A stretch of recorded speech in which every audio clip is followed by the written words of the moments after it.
So this was the first book that I read in September,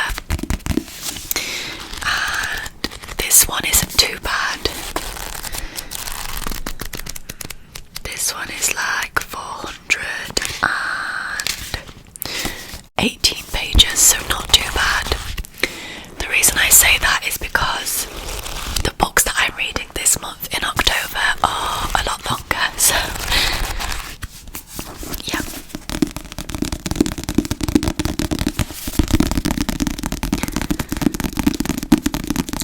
I actually think I rated this one 5 stars. Again, the only thing with the series is it's quite hard for me to give a roundup of what's happened without spoiling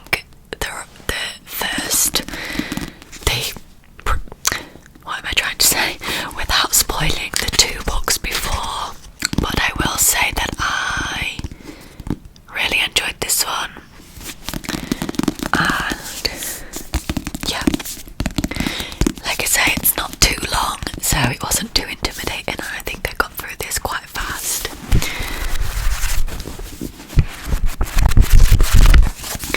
I absolutely love this series. I loved Agadar, and this is the same author, so I was kind of like, will I like it as much? But yeah, I really love this one. So the first one we read was Crown of Midnight, which then took us on to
So I've read Flawless, Heartless, Powerless.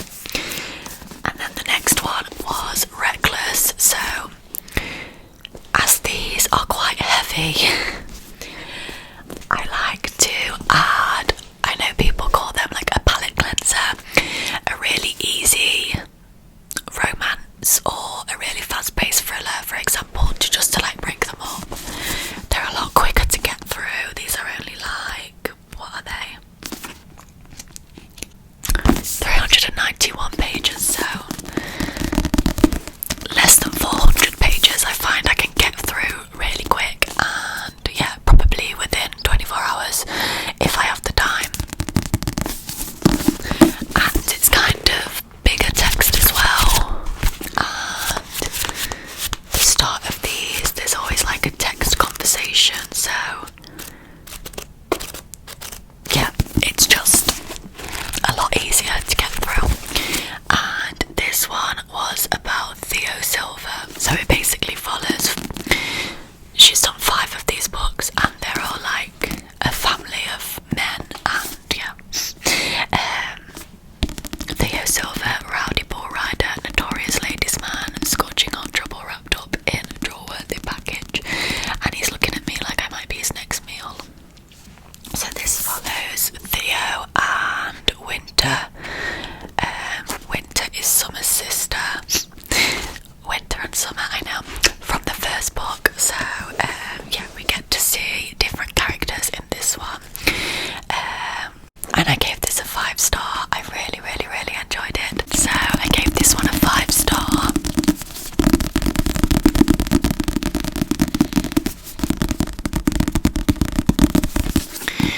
I'm almost 3 of my toxic marriage and I've sworn off men entirely. So all I see when I look at Theo is temptation served up with a heap inside of heartbreak. The man is hard to trust and even harder to resist. Make that impossible because Theo is persistent, and no matter how hard I try to freeze him out, he melts my icy exterior and pulls apart all my defences. Then I spent the singular hottest night of my life with him. It was supposed to be a one-time thing, a secret, but that little plus sign is going to make this secret impossible to keep. And then I just wanted to finish this series at this point. I really enjoyed them, but yeah, I just have so many books that I want to read, so I just wanted to get the series finished, which then led me on to the last one, which is Hopeless.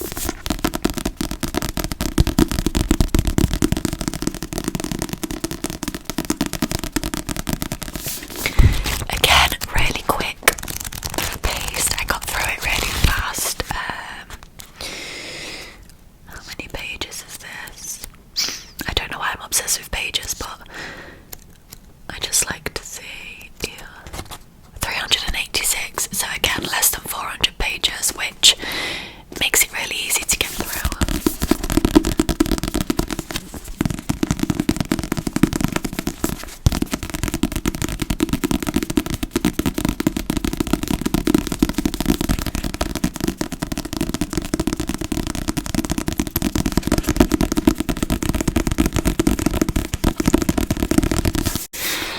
This one follows Bo Eaton, so it says Bo Eaton is the town prince, a handsome military hero with a tortured past.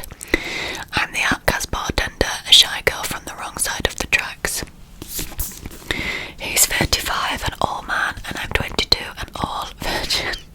He's also my fiancé, correction, my fake fiancé. We start out as a pair. He doesn't believe that anyone holds my last name against me, so he offers me his to prove a point. It's a win-win. He gets a break from his concerned family's prying, and I get a chance to shed my family's reputation. He says all I have to do is wear his ring, follow his lead, and pretend I can't keep my hands off him in public. But it's what happens between us in private that blurs all those carefully drawn lines. It's what transpires behind closed doors that doesn't feel like pretending at all. This engagement was supposed to be for show. This agreement, it has an end date. He once told me he'd never fall for me, and yet here I am. Head over heels for my fake fiancé. So yeah, again, really predictable. Like, you can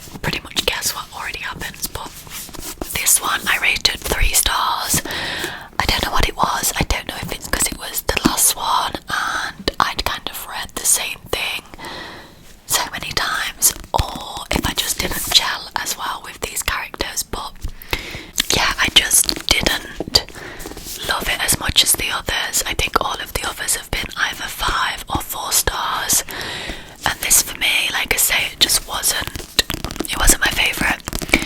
Still enjoyed it, still finished it. I'm glad I did. Like 3 stars is still okay. I guess like 2.5 is like average, like in the middle. So yeah, I still really enjoyed it, but not as much as the others. But I'm really glad that I've finished this series now. Like I say, I loved it, but you know, when I just wanted to like finish it and get them all done, which is how I feel with Throne